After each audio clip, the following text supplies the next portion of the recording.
Welcome to the Loud Whisper Takeover podcast, where we talk about intuition and really surfing on this roller coaster that life is about. We talk to artists and athletes, and today I have Ruben Francq as a guest. Hi, Ruben. Hi, Cindy. Thanks for having me. So, Ruben, you're an actor and an acting coach. Yeah. Please tell us more about what you do right now and how you got there as an actor, as an acting coach. So when I was young, I wanted to pursue acting fully, but I was raised in a very Flemish household and they were like, do something real. So I became an actual teacher first. So I taught English and PE. Then I decided to actually pursue acting. I did commercials and whatnot. Then I started getting more training, not in drama school, but workshops with certified teachers who were literally experts in their field. And then that's how the ball sort of got rolling. And then I got cast in shows and short films and, as I said, commercials. And at some point I realized that I had a very outspoken opinion about acting and I wanted to I wanted to teach that idea that I had about it to other aspiring actors. And that's how I got into the acting coaching, acting teaching business, which is also just a fun way to keep the acting going when you're not having any auditions or bookings, or because you're always just working on the crafts, maybe not yourself, but you're always involved with it. So that's what really draws me to that place. And also I like to help people. I really do love working with people and help people achieve their dreams and goals. But if I can be just a little part of that puzzle, that's so rewarding. So, Ruben, you are a Belgian-based actor, but you work internationally. And today we're really going to focus on what it means to build an acting career when we are living in a small country or maybe not the main city, but how we can still navigate the industry and even go internationally, even though we might not be in the hot spot. So how do you navigate that, living in Belgium and still working internationally in the UK and so forth? It's hard in a sense that, like I said, we are a small country. The main bonus or the main positive or big drawing card that we have is the fact that we are a country that's really in the middle of everything. Purely looking at the map, so center of Europe, there's a lot of co-production coming in from the UK and then the US. So there's a lot of opportunity if you speak the languages.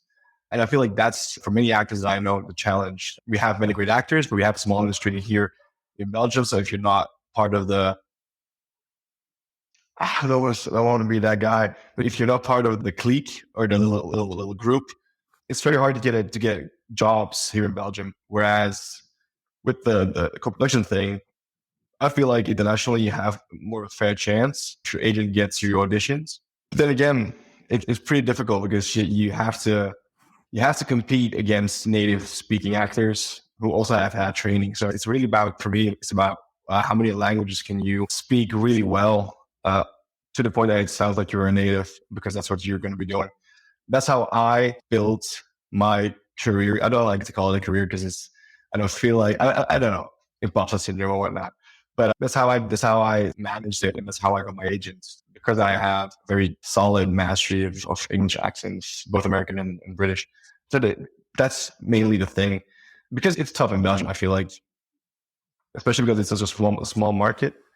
So to me, it was a logical step to go international because of my languages. But if you don't have that, it's hard for sure. Can you just clarify, is your agent in Belgium or is your agent in the UK, or do you have different agents? No, I have one agent. My agent is based in Belgium as well, but he works internationally. And that's just because the industry has evolved, right? It used to be that you had to have an agent in London or LA or wherever. But now with self-tape being the main thing, it doesn't really matter where you are. The agent has to be connected to people in the industry. And I feel like my agent really is. And I've had this discussion with people from Spotlight and whatever, and they all confirm that Alain, my agent, they love him. He is such a hard worker. He really fights for his talents, for his actors, and he does all the right things. So I have a tremendous amount of faith in my agent, and I feel like he does a great job. And yeah, it's international castings. I've got more international castings through him than I've got Dutch or Belgian castings in the last 2 years. So for me, I couldn't care less if he isn't based in the UK or the US. He gets the same calls anyways. So you're saying that there are two things, especially coming from Belgium, that really defined your success or the possibilities of you opening doors is number one, having a good agent, and number two, speaking the languages. Yeah. How many languages do you speak?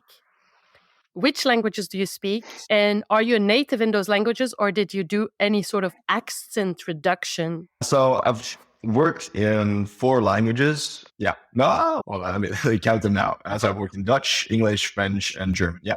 So I've worked in 4 languages. I'm fluent in Dutch and English. My French is okay. If I have a script that I can work on it with some accent coaching, I'm really solid. Same with German, but my German is sketchy at best. But I have worked a lot in German actually, because I have an ear for accents. I get by. I'm not a native speaker in either of these languages except for Dutch, but I have trained. I did teacher training, right? So, and I studied English there. So we had extensive amount of training there in the British accent. So that's where that came out. My American accent is there because I have an ear for sounds. I have an ear for accents. I grew up playing basketball, and that's a very American sport. So I would always watch YouTube channels, interviews, and basketball games, and everything was American. So that's where that sort of happened. And I'm also this nerd who likes to look up accents and tries to mimic those and get good at them. So in many ways, I was self-taught in terms of how accents work, except for the English, the British one. And now I also teach people how to get there, how to speak in a solid RP British accent or sort of a general American one. But I'm not a native speaker. However, I do fool people every now and then. So I know that one of your recent highlights is that you were casted in a feature film called Bonhoeffer, which is an international production in the UK. Tell us more. Was there any sort of difficulties to overcome to get casted for that? Was it easy? Was it a smooth process? Was it like a roller coaster? Tell us more. That was an interesting process. It was a co-production between Ireland, UK, US, Belgium.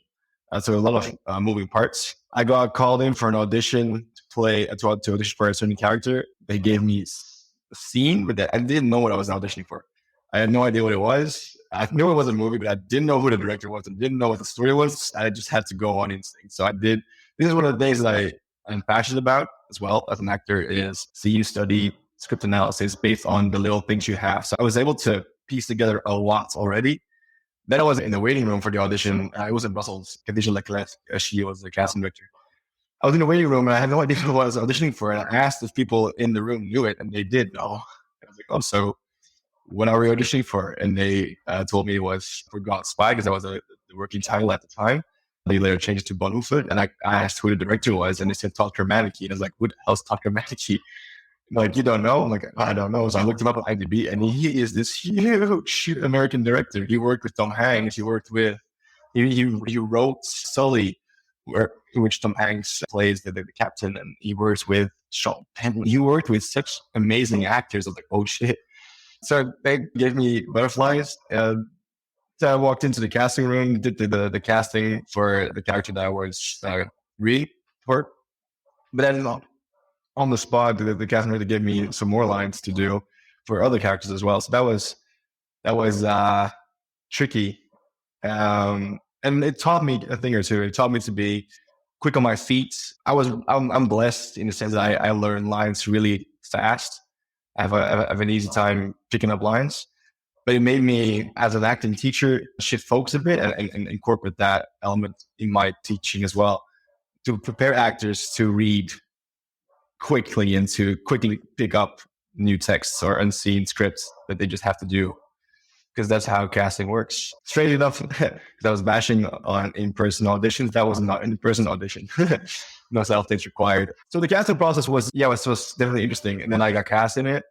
I had to go to Spa for a couple of days to shoot some scenes there. And then I had to go to Ireland for 3 days to finish up the shoot. It was really cool. One of my biggest highlights, as you said it so well recently. Even though it was a small part, it was just a small speaking part. My character is called Another Prisoner.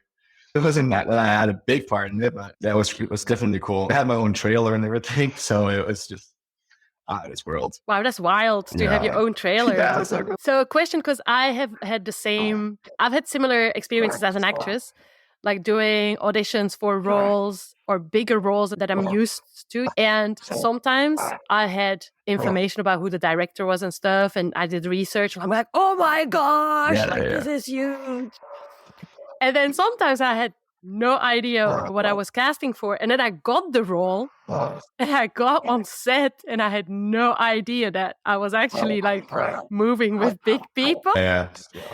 So when you were on set for Bonhoeffer, now that you knew that the people that were involved were people with a lot of experience and stuff, did you do your research before, or did you just go on set with a very innocent, open heart and just thinking, I'm going in and that's it, I'm going to give me? I was so ignorant and so innocent because I knew it was Talk Dramatic. That's all I knew. I hadn't seen the call sheet yet either until the last day.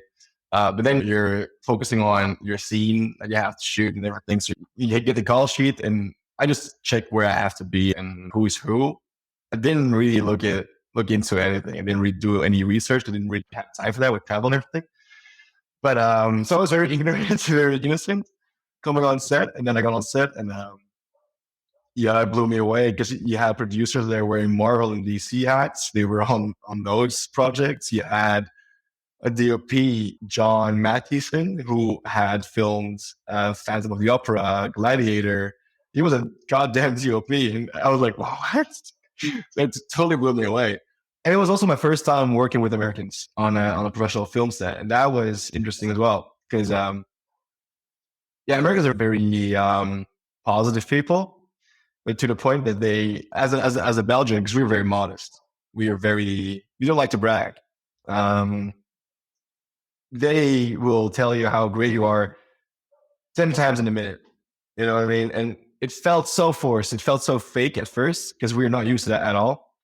But then I spoke to the director's assistant. She's also an actress in New York. She also done Meisner or whatever. And she explained where that comes from. She's like, she explained it this way. We are working on a multiple $million project. We don't cast people we don't think are really good. So if we say you're good, you're good. That's the reason. That's the entire reason why we chose you, because you are good. And having that explained to me and then having that experience and how they treated you, it just really liberates you. You don't stress at all about anything. You're not worried about your lines. You're not worried about, am I good enough? Because they give you all that confidence. They give you so much confidence in the world. So even though it was a very big production, the biggest one I've had done at that point, it felt so easy. And the director, Todd, was so nice. Even though I was one of the smaller parts, he went out of his way to come and talk to me, have conversation, joke around. And then when I had to shoot my scene, talk to me about the character and how I saw it, how he wanted to have it. And I just felt so at home. And that's because of the American approach, because of they just load you up with confidence. It's interesting.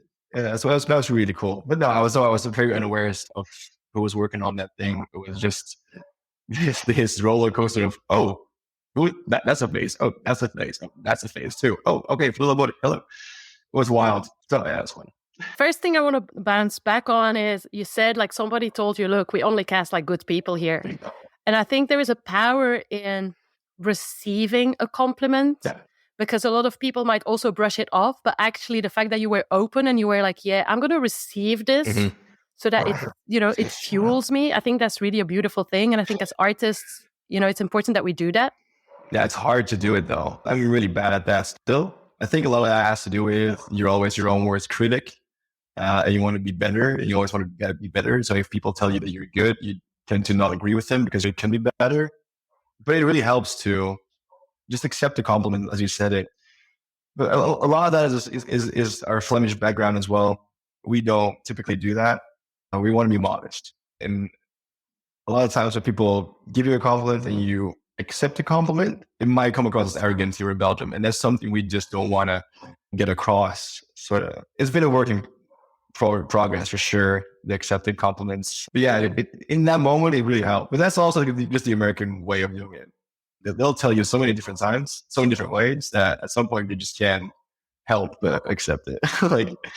It becomes they just take it out of your hands in many ways because they just keep telling you this. I mean, at some point I was doing something and Todd just came by, he looked at me, the director did, and he was like, "You're a child's cat." And he just walks off. These little things from the director of that film, that's amazing. That just shields you with confidence. Right. That was really cool. For sure. And I want to go back to obviously, getting casted internationally.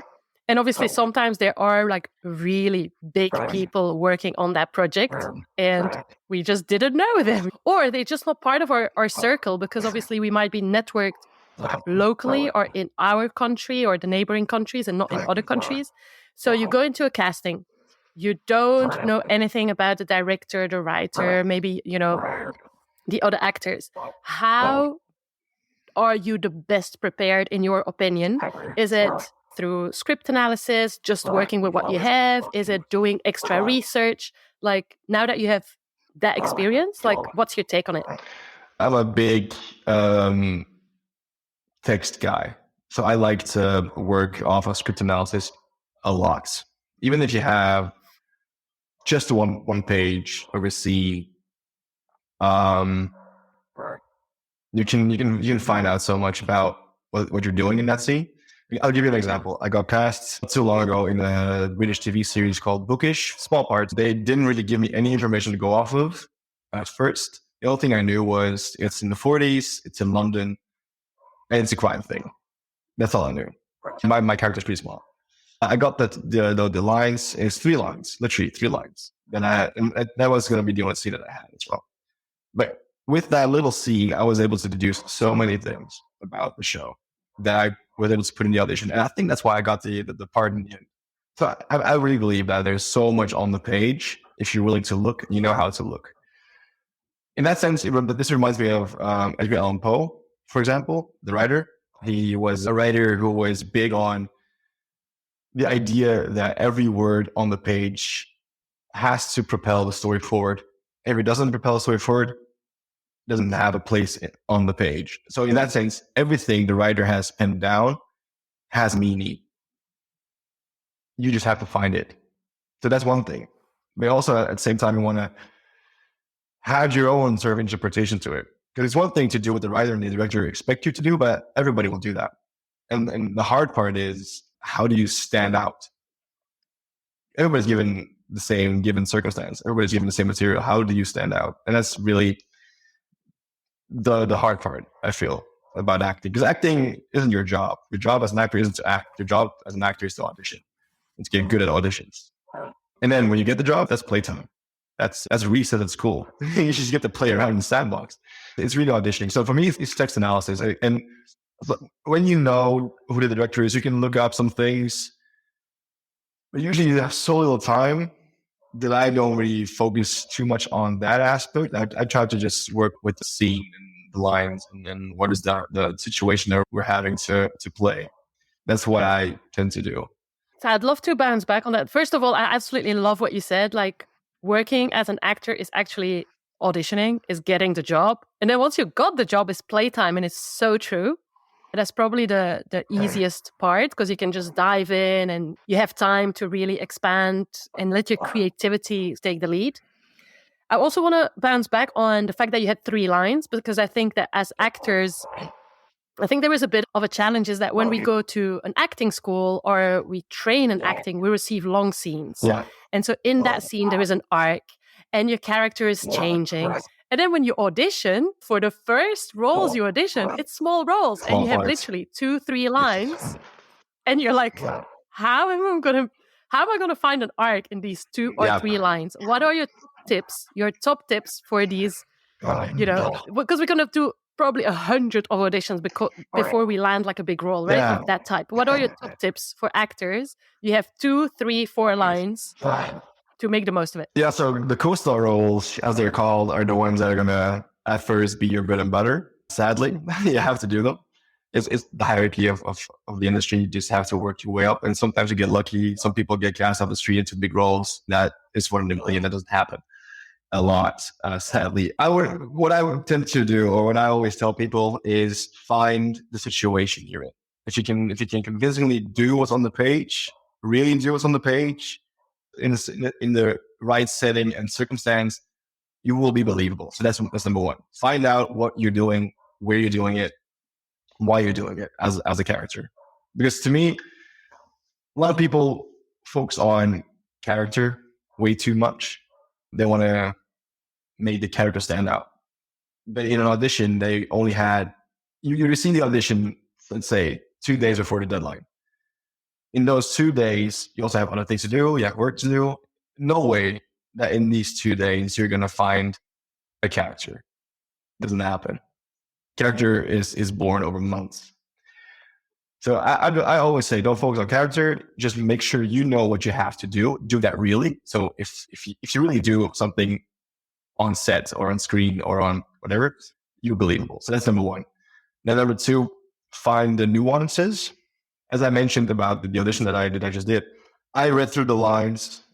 I knew sort of the time they were playing in. It was the 40s in London. I had an idea, and I knew that was interesting because in the 40s in London, I can't really say too much about it yet, but in that time in the 40s in London, that was very illegal. And he's working with the cops. So that gave the scene some life, some drama, some dramatic tension because it's illegal and he's working with the cops. Oof. That was my take on it. I found that. And if you have what you're doing and you're making that real, and then you add that top layer of intrigue, that's going to make you stand out, I feel like. You want to have your character feel like you're a real person. That's the idea. Because your character, even though it's only 3 lines and they walk in the scene, they have the moment and they walk out, they've done things before that scene. They're going to do things after that scene. You want to have that idea. You want to have that feeling of, oh, this person has something to do in their day. And they just happen to have a scene with this person now. Awesome. Great advice. Thank you. I tried. I want to go back a little bit in what you said previously about obviously being based in Belgium and being a working actor. You said there are some cliques, and I feel the sense of cliques do exist and are very present in small cities, small countries, where the industry might be smaller. What has been some networking tips that have worked for you to sort of break the ice or open doors? I'm the worst person to ask because I am so bad at networking. It's ludicrous. And people are always surprised because I'm a very sociable guy. I really get along with practically anybody. I have no problem talking to people. I just hate networking. And the reason why is this. Anytime you go to a networking event, I just can't shake the feeling that it's fake. So say, for example, we're in a networking event, right? I'm a director, hypothetically. I know that you're an actor. You're going to approach me, not because you like me. That might be true. Because you need something out of me. And that idea of I need something out of you, so I'm going to talk to you, I don't like that. That's why I'm really bad at networking. I have to get better at it, especially in a small country as Belgium, because that's really how you get ahead in the local market and community here. Because I don't like to talk about the clique or whatever, but there are these actors, and they're fabulous actors, by the way. That's something I want to make very clear. They're great. They're the ones who get all the jobs because of many things, many different reasons. But it's really hard to crack that sort of group to get in there. Mainly also because I didn't go to drama school. So I didn't come from the traditional sort of channels. I just forged my own path, or I'm doing that. And that's also harder because typically casting directors here in Belgium, I feel, they go to showcases. The bachelor students at CASC or whatever, they perform their final, their exam, and casting directors go and check that out. Obviously, because these people have been working hard for 3 or 4 years. They want to get into the industry. They want to work. And it's almost ludicrous to be mad about that, because of course I want them to work. They've worked their asses off for 3 years, studying their asses off. Of course they should work. But these casting directors, they also don't have that much time. So they won't, say that I'm doing a play. The chances of them coming to watch my play versus the showcase of this drama school, I don't really have to explain that. They're not going to show. And that's hard. It's really hard to get noticed, to get on the radar. Because as an artist, you have to believe that you're good. And I do think I am a solid actor. I do still have so much to improve upon, sure. But I feel like I'm competent. But it's hard to be able to show that. especially then get auditions that you only have 3 lines. Makes it even harder to showcase your talent or your capabilities. So that's something I really struggle with, and I know networking should be something I really have to focus on more. I know I should go to film festivals more, talks, to panels. I tend to network best on set. When I do have a job or I do get cast on something, I just want to leave a good impression to the people on set, the director, but also most importantly, I feel like the people who are part of the crew in the less glamorous sort of position. So not the director, not the DOP, the producers, people who work on set, who work on catering, the guys who do the lights, sound guys. I want to have a very professional and likable sort of image when I leave set. That's what I want them to remember me by. And student films. As cliche as that sounds, the young students of today are the David Lynch's of tomorrow. If they think if they remember how nice you were to them by helping them out and being professional, being flexible and being just a nice person to work with, and then you were able to perform relatively well, they will remember that. And that's also that's why I keep doing it as well. You never know what of these seeds that you're watering as students are. I can just call them seeds. One of these seeds might just blossom into this big ass tree. And if I can be on one of these branches, that's cool. And you said something really important, that you actually network when you are on set. Because I think sometimes we see our networking opportunities only as the festivals we go to, those panels, what is being advertised as networking. But actually it's while you're on the job, while you're taking class, like just being in the industry, and then people see you shine. Because at the end of the day, here you are expressing your creativity, and that's where you network as well. Yeah, I totally agree. Because as I said, I feel like these network events are fake as hell, because everybody is trying to project an image of how they want to be perceived. But on set, you are the realest you. As an actor, you have to be so vulnerable and so real on set, because that's the only way you're gonna perform, and you're gonna portray a person that we can believe in. So you have to be vulnerable, and that's when your true self shines through. So that's why I like to network on sets, because everybody is their true selves. No one's pretending to be someone they're not. It's pretty honest. That's why I prefer that. But that's also a catch-22. It's like one of these things, you have to have experience to get work, but then you also have to work to get experience. And so in order to get on sets, to network on sets, you have to have worked. So that's the hard part as well. Getting on set, getting a job, getting booked. That's why auditioning is the job. Precisely. But also, like you said, even being on set with some students, you're not working, like you're not being paid per se, but you're still doing the work, and it's still an opportunity to network, because they are the directors of tomorrow, the writers of tomorrow, the DOPs of tomorrow. Exactly. And I've also worked with people in the past that I'm now collaborating with as professionals. I'm also writing multiple fiction projects at the moment. And the people I'm working with, these contacts all came to be on set.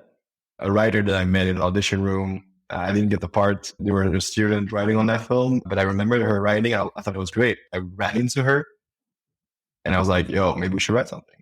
The director that I'm writing with, Tobias Rue, wonderful young creative. I worked with him on a commercial years ago. And then we bumped into each other and like, hey, maybe we should grab a coffee. And then that sort of started happening. So it's the connections that I've made on set that are helping me now, more than the connections I've made on film festivals or inserts. As you said, it's a funny business where we perceive networking as the events, and we forget to network on the day that we actually get to work. That's true. That's all I agree. Let's move on to some of the moments that have really impacted your journey. You told me that you read a book, The Intent to Live. That's actually. So tell me how it changed your life.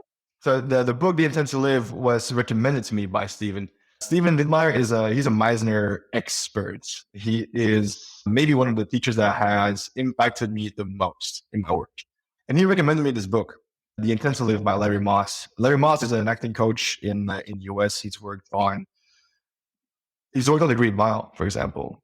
He helped create John Coffey with the actor. And then and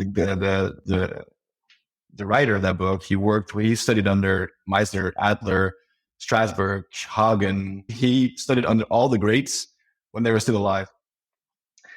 So he had this unique position in a sense that he was able to sort of distill his own idea based on all these ideas of the great American masters. And then he wrote a book, and I read that book, and I just fell in love with it because it really affirmed or confirmed a lot of my own ideas about acting. It's a great book. I just can't get over it, how great it is. And a lot of my ideas on how acting should be approached, I learned from Steve and I learned from that book, but also from Michael Magota, of course. But the idea that text is everything, the script is everything. And when you are in doubt, you struggle, you have to go back to the text. The text is going to inform you on everything. That is what that book hammered that home in my brain, for sure. Tell me about one of your moments where you were hitting a low in terms of fears, doubt, but you were hitting a low and you were able to overcome that as an actor. That's hard. Because I feel like there's always lows because it's such a scary business. Okay. So I was doing a lot of commercial work 2 years ago. I was cast as the returning face of a Dutch telecom company called KPN. I was doing a lot of work, and I think I shot 5 commercials in 1 year. Commercials, they pay a lot of money. So I was on high. Then the year after, I got next to no castings. Auditioning. I kept receiving a no. They were rejecting me for all sorts of reasons. And then also the commercials that I was doing the year before weren't happening anymore. So I hit a big low, and I had to really start thinking. I was already self-employed at the time. I was a freelance actor. That was the only thing I was doing. That and teaching as well. But everything was acting. All my eggs were in one basket. And what got me out of that was, I remember my psychologist, my therapist, she told me that I had to get a hobby. Because my entire identity was formed around acting. And if acting was bad, this person was bad. So I was really struggling with that. So I went and pursued different things. So I got into personal training. So I'm also now a personal trainer, and that's helped me get some clarity. There's more to life than just acting. So I started doing that as well. I started working with my acting. I mean, with my accent coaching. I realized that waiting for that phone call as an actor is the stupidest thing you can do. So I decided maybe I should write my own stuff. And then I started writing. And that's how I got out of that low, because I had a bit more financial stability because I was doing different jobs as well. But also I was working creatively on my own stuff. I was talking about, I was writing about things that mattered to me in a way that I could also be an actor in those projects if they ever get made. Fast forward a couple of months to where we are now, and these 3 projects that we're writing are, we're pitching them to production companies. That's really cool. That's really exciting as well. So if I had to put one sort of sentence on it, how I got out of that low is by creating and being active, and remembering life isn't about the job. The job is part of your life. It feels like your life. And to me, it really is a big part of my life, because acting is I always jokingly say, acting is not a job or a profession, it's a lifestyle. And it was hard for me to sort of add things to that life that were not acting. But that's sort of how I got out of my low.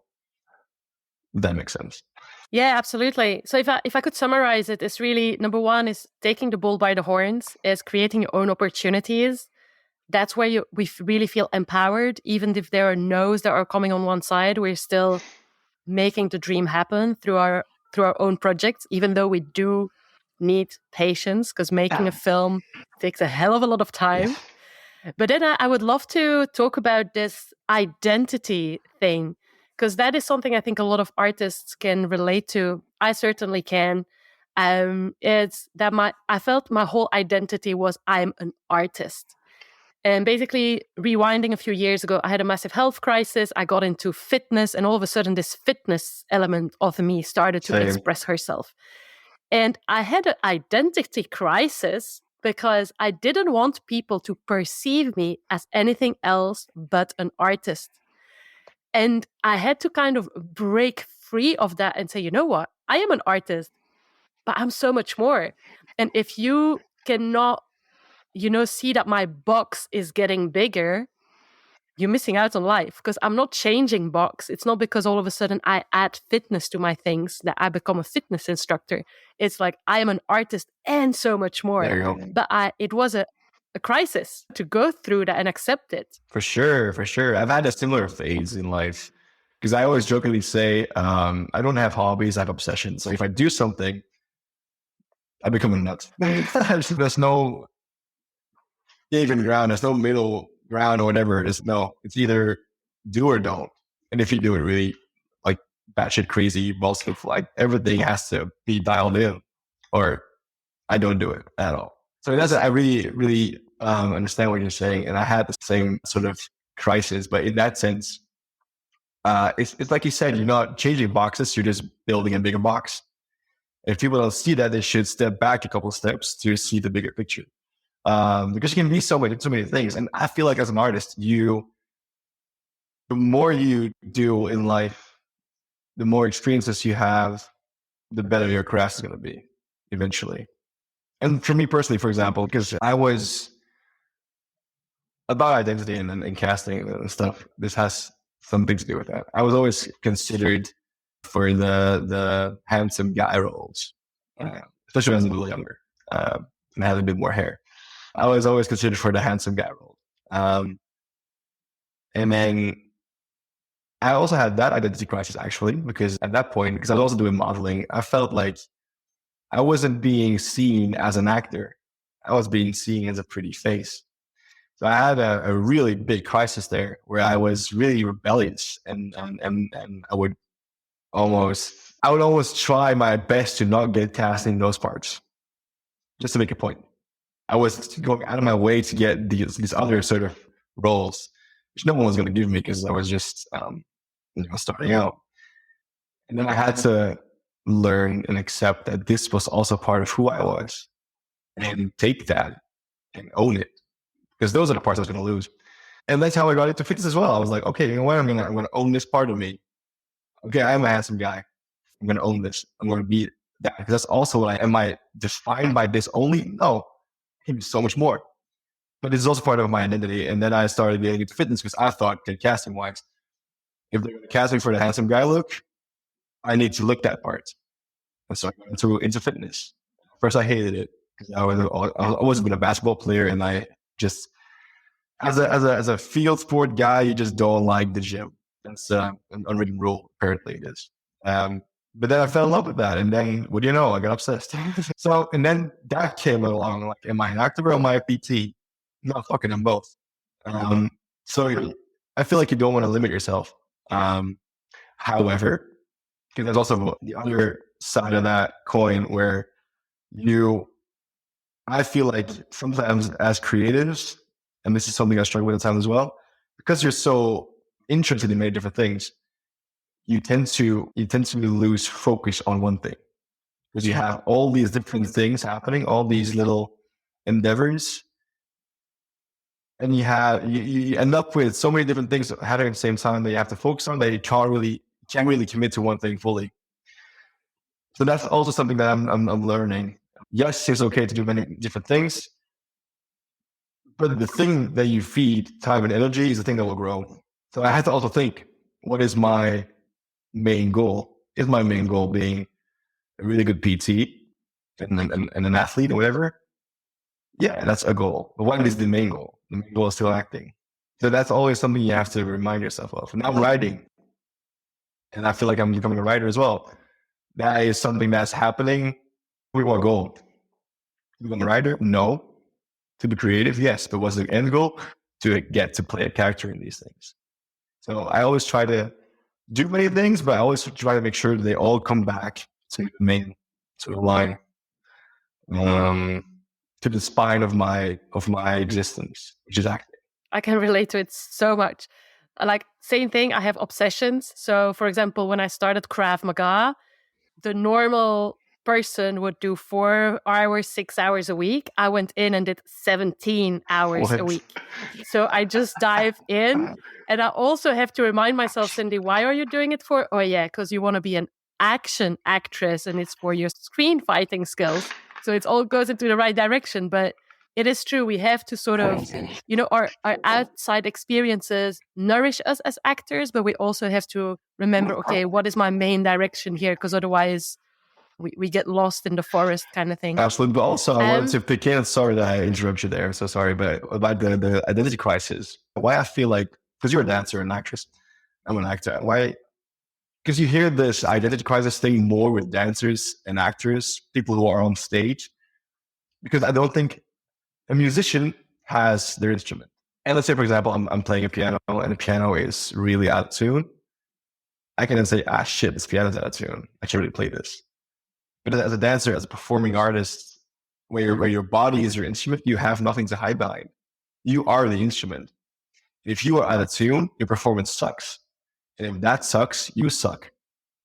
So we're so directly connected to the craft because it's our bodies that we immediately become one with that. And that's a beautiful thing. Also a dangerous thing, because if everything is going great, wow. If it's not going so great, what's the problem? You are a problem. Not the instrument, no, you are. There is no defense mechanism. There is no shield in place like a piano or a violin or a flute or whatever. It's you. And that's a scary thought as well. I have never thought of that. And that is so true. Because, yeah, as a dancer, as an actor, we are the instrument. Yep. We are what is being used for creative expression. So, Ruben, I want to go back to the fact that you are a Meisner teacher. You have also a background as an actor in method acting. But I know you also talked to me about the fact that you have a personal take on the craft of acting. Tell us more. I already alluded to it. I feel like there's an over focus on character, especially early on in auditions. I believe truly this is a Meisner principle. The definition of acting, according to Meisner and Stephen Dittmeyer, change it a little bit, is acting is really doing under given imaginary circumstances. It's very similar to what Stanislavski said. So the idea that you have to really do in the given imaginary circumstance is going to lead to believable emotions and whatever. That's what I really gel with. Because if you think of it, this is my idea. If you have a script and you have to play this character or whatever, let's say I have to play Tom. And Tom says these and these things. Tom does these and these things. And Tom has had that background and has gone through these and these things in his life and X, Y, Z, and all these parameters. If I fully understand that, and if I do my research, if I do my script analysis, and I move in the scenes, in these situations, knowing what I know about Tom, Ruben does not exist anymore in that scenario. Of course, it's going to be there because I'm the instrument. Everything flows through me. But the character is born out of actor and script together in that moment, in that situation. Because I would, as Tom, I'm going to say things that Ruben would never say. I'm going to do things that Ruben would never do. So I feel like everything's on the page, always. You just have to look deeper. One of the things I always ask, because I'm a big nut on script analysis. The main question I always ask is a one-word question, is why? When I teach my students about text analysis, I'm going to ask them why. They give me an answer. I'm going to say why. Another answer. Why? I just keep asking them because they need to have more whys. They need to have more reasons. The more reasons the more you can peel off that. It's like an onion, right? There's so many layers. You have to peel off all the layers to get to the core thing, to get to the core of the scene. And that's what that does. And that's through that work, through the peeling back of all these layers, you find the character automatically. You don't have to do anything. Unless, of course, you have a character which has a very specific physicality to them. Sure, you have to find that. But if it's just a person, or just a Tom, or just a son of someone else and whatever, hasn't been in a car crash, I know all these actors who are they're going out their way to find their physicality, but then they forget they have lines. and they forget why they're doing what they're doing. I feel like a lot of people do it the wrong way around, in my humble opinion. I feel like text is everything. That's my aggressive take on it. On one side. The other side is, even though you have 3 lines, Michael Margotta, one of the acting coaches that I've worked with a lot, he would say this to us: God is dead, media is God now, and artists are the angels. And angels are storytellers. They deliver the message. They deliver God's message to the people. So an actor, and I always get goosebumps when I say that. Actors are delivering a message.